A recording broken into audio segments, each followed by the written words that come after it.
Racing on Sunday takes place out at Turffontein, racing on the stand-side track. We've got a 10-race program to look forward to with a national currency sprint, a Grade 3, and we've got the Bohemia Handicap, the two sort of feature races on the program, on this 10-race program. Joining me on the line is Alistair Cohen. And Alistair, how are you doing? How's everything going on your side? Yeah, good. Thanks, Raheel. Obviously, the end of the Cape Summer Festival is coming to an end. We're at the end of the Grade 1s, and all our sort of turn attention to KZN Champion season, which officially starts in early May, but a lot of horses will be making their way up the N2 from Cape Town, and obviously quite a few down the N3 in the coming months at the end of the Joburg season. After all the rain that we've had in Joburg this week, and I've been out of Joburg now for a few days, but it was torrential. There was absolutely no chance they could have raced on Tuesday and Thursday. It's a lot brighter, I believe, going into the Sunday card. So that's obviously a good news, but the track is going to be on the soft side of that, there's no doubt. So just bear that in mind when making up your mind going in to this card, which features, as you say, the national currency. 10 races on the card, so it should be a lot of fun. Well, let's get straight into it. Race number 1, 11:40 is the off time. It is a maiden juvenile plate over 1160 meters. And number 7, Arashi, is the favourite here at 7-10. 7-2 about number 1, Blizzard Quest. Number 8, Back from War, is at 11-2. Number 3, Ideal Summer, I think could be of interest here on debut from the Alec Laird yard at 7-1. It's then 10-1 and better bar those. Now this filly, she's produced 2 excellent efforts to date. And this does look to be the right type of race for to shed a maiden tag. But one of the first timers, they could certainly spoil the party. Raheel, I don't know about the first timers too much here, with the exception number 1, Blizzard Quest. There's all sorts of speed there. Quirari is currently absolutely flying as far as the 2-year-old stats are concerned. I think that his strike rate is over 50% runners to winners as far as 2-year-olds are concerned. The mare was trained by Vet Bremner, and she was the 1,000-meter record holder. Not for long until Scandal broke it just a year or two later, but at Fairview, Blizzard Bell was one of Lyle Hewittson's first ever winners, and she was the quickest thing on 4 legs at the time. So watch number 1, Blizzard Quest, but an inside draw on a sticky track on the Turffontein stand-side track. Worry. Number 7, Arashi, undoubtedly the horse they all need to beat, but she's nippy, she's precocious, and she stepped from 800 meters, which probably would have been her go, to 1160 meters. She obviously gets a stakes allowance to potentially alleviate any type of hindrance that there might be, but just that nippiness, that speed that she's got, I'd not be prepared to take odds on about this daughter of Legislate, to be honest. If she won, I would not be surprised. I'm not saying that she can't win. She is a huge player, but I think the price is a little bit too short, and that would lead me towards number 8, Back from War, funny enough, because I'm very interested to see again how Easy Tiger's form line works out. The Easy Tiger win on debut, that was franked by Easy Tiger herself, but then from the juvenile plates, I think there were a few nice ones in behind. Considering 2nd and 3rd were obviously the winners from that form. I think that number 8, Back from War, being the next best home, wouldn't take much for her to step up and be dangerous here. So she probably represents some top 3 value. It's probably worth having a look in the first race at Swingers, the heavily supported first timer, or the most interesting first timer in the race, which at the time of recording is number 1, Blizzard Quest, with number 8, Back from War. But if they do come for another horse in the race, I'd probably pivot towards that heavily supported horse come race time. Yeah, keep a very close eye on the market when it comes to these first timers, and let's see how it all unfolds. Race number 2, next up, this is a maiden juvenile plate for the fillies, 1160 meters. Number 3, Emerald Forge at 13-10. It is 3-1 about Crystal Grove. Number 2 at 5-1. Number 6, Opera Fan at 8-1. It's then 10-1 and better bar those. Now it is Gavin Lorena, Mike and Matthew de Kock teaming up with his daughter of Give Me the Green Light. And well, Mike de Kock, he's been on top form when it comes to his juveniles, Alistair. Yeah, and the de Kock team is not really, I mean, they obviously, Michael's a world-class trainer, but he's not known to sort of set them up and get them rolling. Not to this level anyway, and it's been very refreshing. I think he's trading at nearly 100% strike rate, 2-year-olds to winners. So absolutely flying, and this one absolutely sticks out as precocious, speedy, outside draw down the straight. There's a lot to like. The mare Winter's Forge was very, very quick. She ran the colours of Lynn Bauer. This is the opening leg of the bar, but obviously a few traps around because we don't know much about any of the first timers. Number 2, Don Duyaki, is from a family that finally Bronco course, has done very well with. Muziani takes her out on this daughter of Danon Platina. So she enters my calculations, does number 2, Don Duyaki. But of the race runners, number 11, Vegas Girl, very much comes into the picture. Ryan Munger takes her out for Roy Magna. I know the first run she was beaten by 8 lengths, but the typical scope to improve comment applies for her.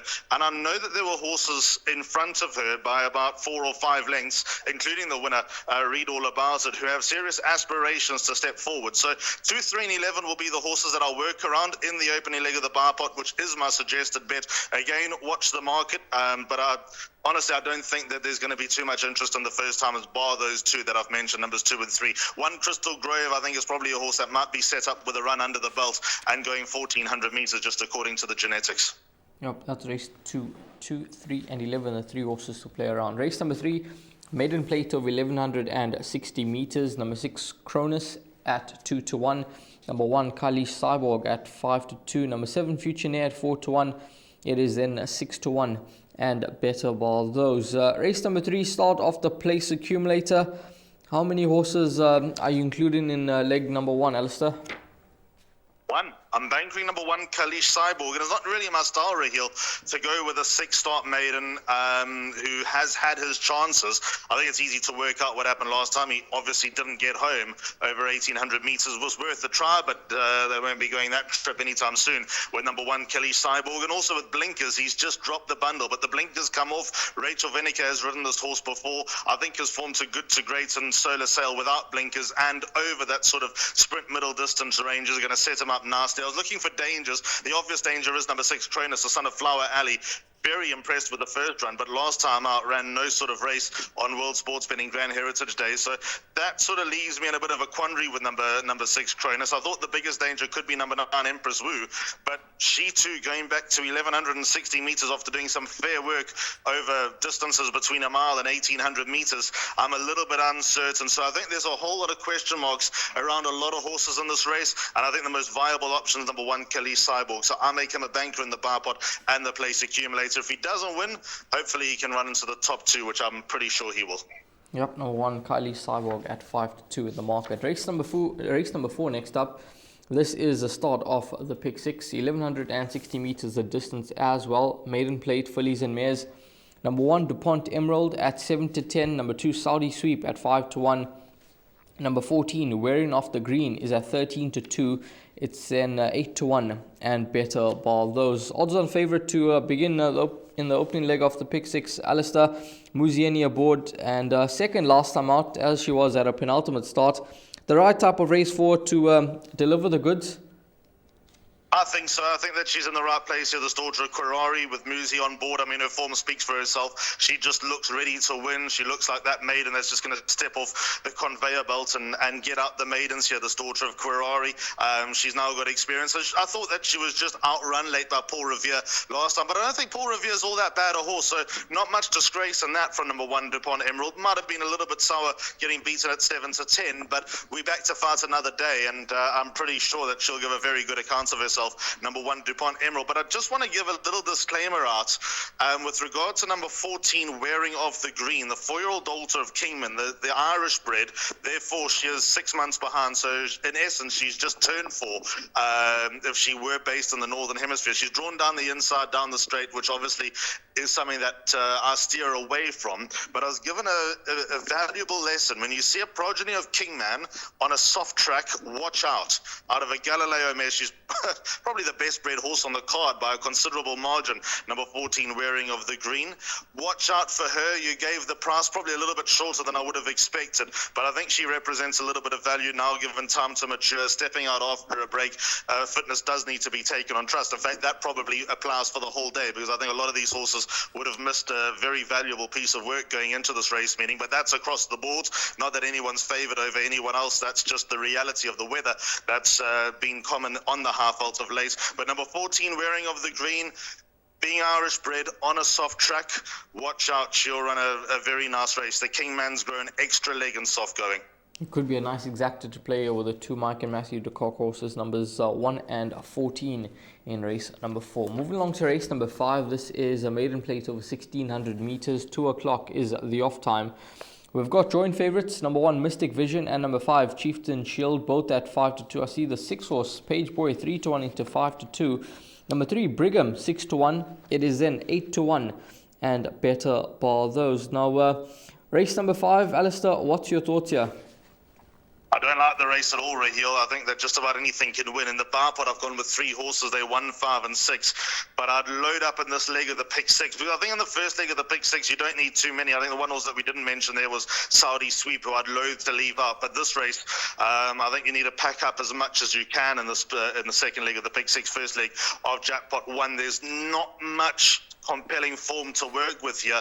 I think the most valid piece of form is the run to Spy Story, where Chieftain Shield was comfortably in front of Brigham and Sovereign Crown, and those 2 horses aren't without a prayer. I mean, they've got a little bit to find. They'd probably be left field winners, but they wouldn't blow you away if they were to win, and Chieftain Shield beat them both last time. And even in the penultimate start behind Immediate Edge, Chieftain Shield ran behind an unbeaten horse trained by Mike and Matthew de Kock, who looks like he's got a lot of class and potentially a feature racehorse in the making. In fact, not potentially, definitely a feature racehorse in the making. So an 11-start maiden who once ran second to Legendary in a very weak maiden when returning fatigued. When that's a starting point in the race, you're probably in a spot of bother, but I feel that he might be in the right type of race to do something here. Number 1, Mystic Vision, definitely scope to improve, stepping up in distance. I don't see that being much of a hindrance. So number 1, Mystic Vision, automatically gets a mention and an inclusion.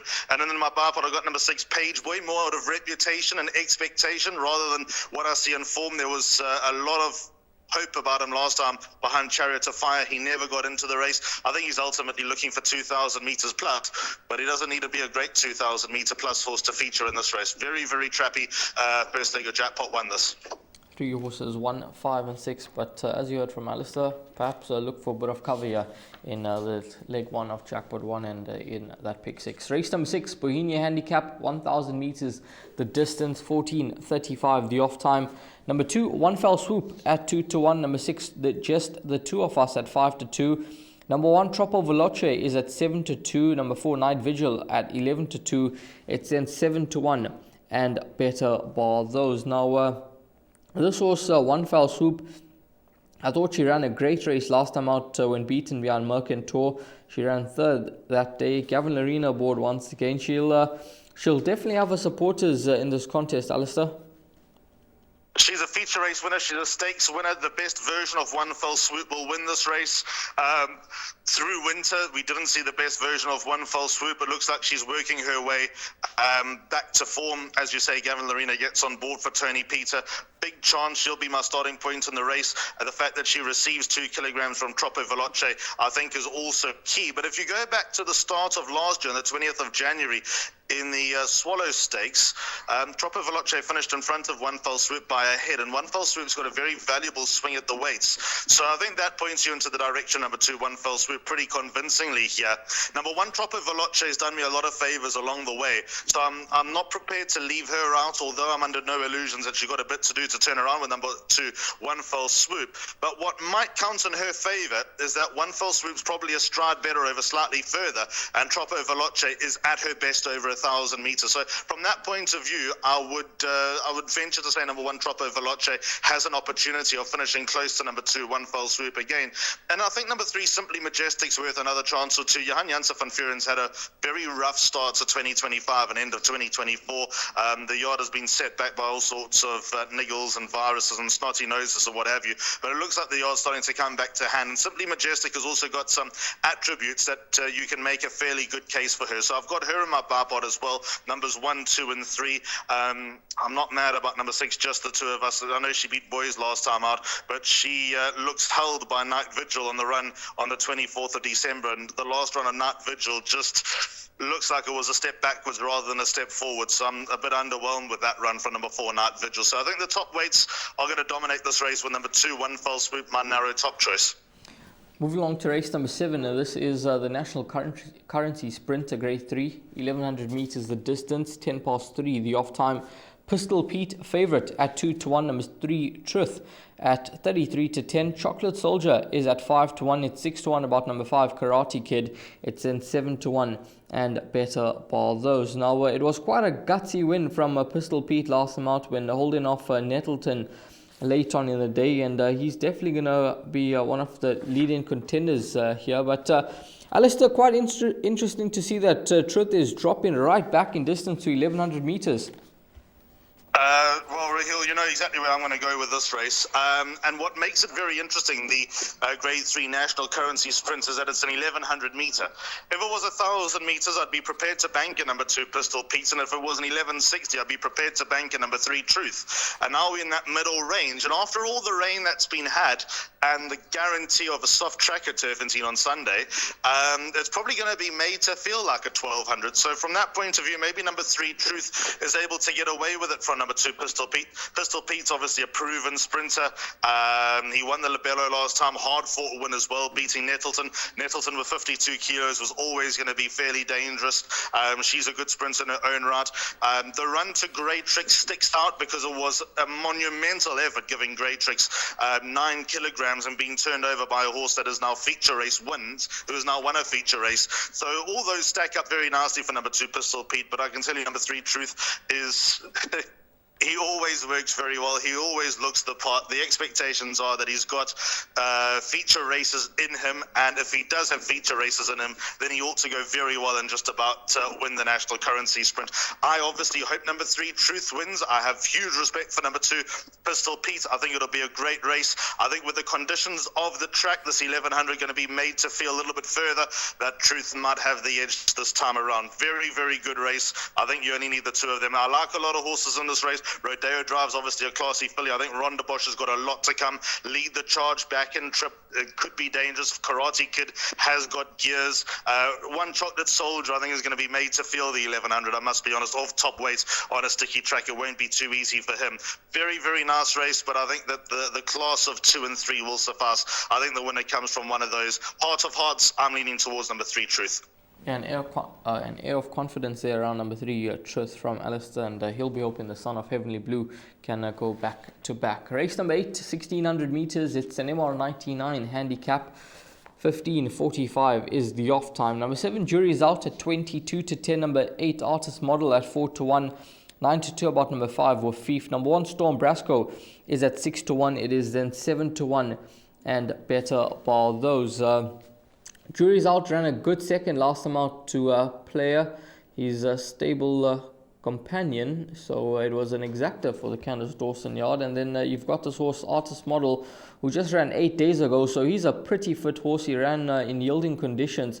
Well held by Don't Cry For Me, but I think that run would have done him a world of good. And given that he's backing up just 8 days later, Alistair, I think that he could be the right horse here.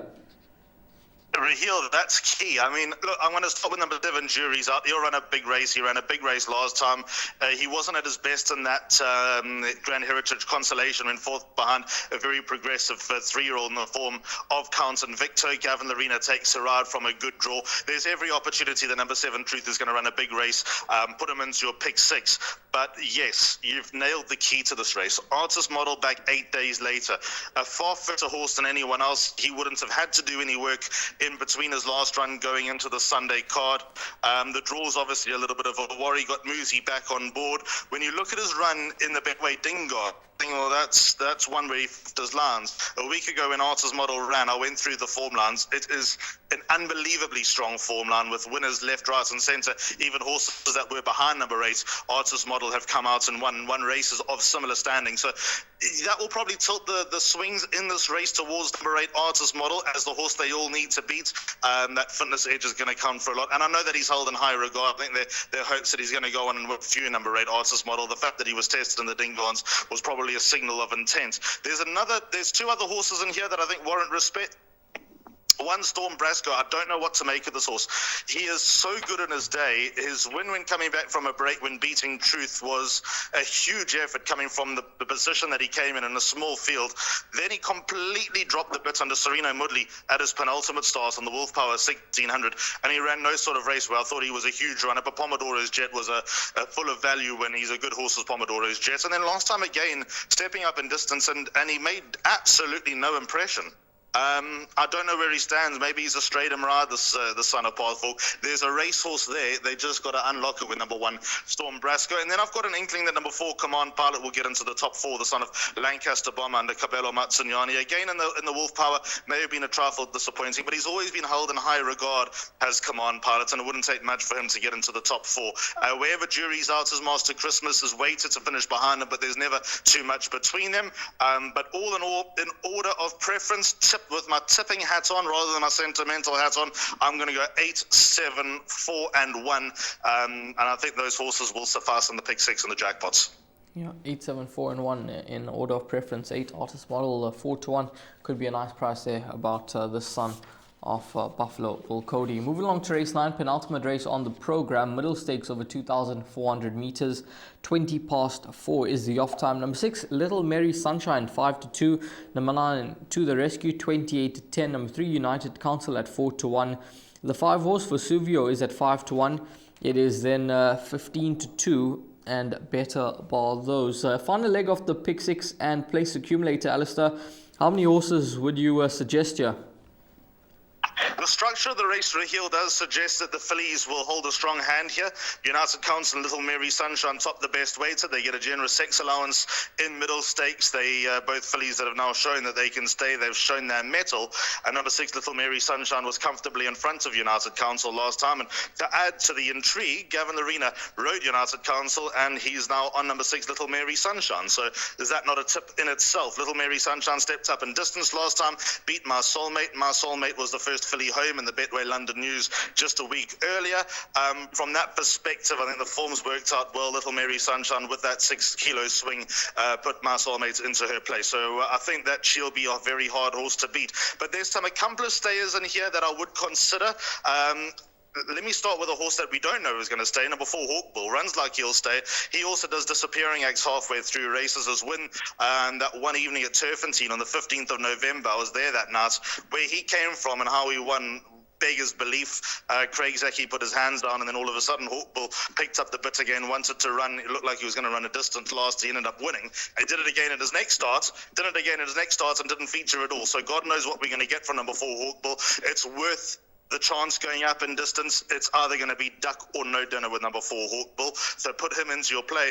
And then number 7, 20 Drachmas, and 9, To the Rescue are 2 other horses that I'd consider.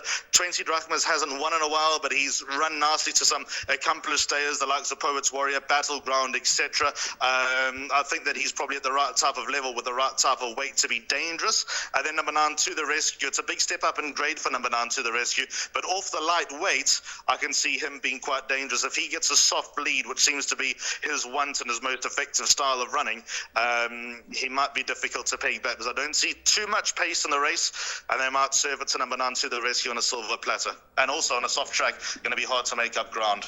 Yep, that's race number 9. Little Mary Sunshine, perhaps the horse to beat, but there's a few horses that are worth including into the play. Race number 10, this is the final race on the day, 16:55, the off time. It's an MR72 handicap over 2,400 meters. Number 8, Popular Park, is at 7 to 2. Number 4, Romeo's Magic, at 9 to 2, along with number 5, Royal Mazarin. 7 to 1 about the 3 horse Ideal Future. It's then 8 to 1 and better bar those. Final race on the day. Your thoughts here? I don't have any. Thank goodness it's not part of the pick 6 this race, Raheel. I'll tell you why this race has become so complicated. This race, pretty much copy and paste of a race that was due to be held during the week. And because of the big field and the lack of long distance races, it was put into the program on the Sunday. And I was very keen on number 7, Only a Poet. But now with a new race being structured, he's drawn 14 over 2,400 meters. That is not a nice place to be. The horses that look like they could sort of fight it out. 5 Royal Mazarin, draw 13, and 6 Nuclear Force, draw 15. But with that said, Nuclear Force has a propensity of losing ground at the start, so I don't think a deep draw is too much of a train smash for him. But if he does give away too much start, then he's an absolute no-go. So, number 11, Popular Park, does become a runner. I didn't actually like her in the race during the week, but stepping up in trip, great to get the trip as well, with Muzi on board, also not ideally drawn, but she could be one of the key runners in this race, number 8, Popular Park.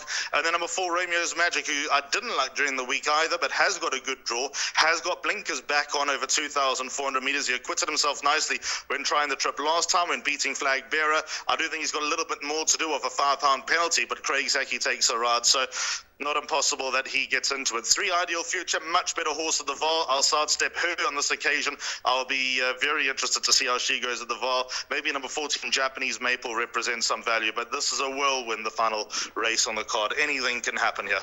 Yeah, very, very trappy contest, race number 10, and perhaps it could play into your favour with a few of these outsiders coming through and featuring. It could turn out to be quite a nice quartet race to get involved in. That's race number 10. We're going to move along to the suggested bet now. Alistair will take us through his suggested bet. It is a bypots, and that all begins with the running of race number 2. 10 race program, race number 2 at 12:15. Alistair, take it away. Yep, and soft track disclaimers apply on this card, but 12:15 started the bar pot, my suggested bet. 2, 3, and 11, Don Dayaki, Emerald Forge, and Vegas Girl. By banker 1, Kalish Cyborg. By 1 and 14, Dupont Emerald and Wearing of the Green. 3 horses in race 5, not happy with the race, but 1, when I say not happy with the race, uneasy with the race. 1, Mystic Vision, 5, Chieftain Shield, and 6, Page Boy. By 1, 2, and 3, Troppo Veloce, 1, Fell Swoop, and Simply Majestic. By 2 and 3, Pistol Pete and Truth to win us the bar pot. That is the bar pot for racing on Sunday out at Turffontein. Alistair, thanks very much. Have a wonderful Cape Derby race day, and all the very best. Cheers, Raheel. Same to you, same to all the punters. Hope it's been a very quiet week on the South African front, but let's go full steam ahead from here. Thanks so much, and to all the racing fans out there, we'll continue to do our bit. All the best with racing on Sunday out at Turffontein.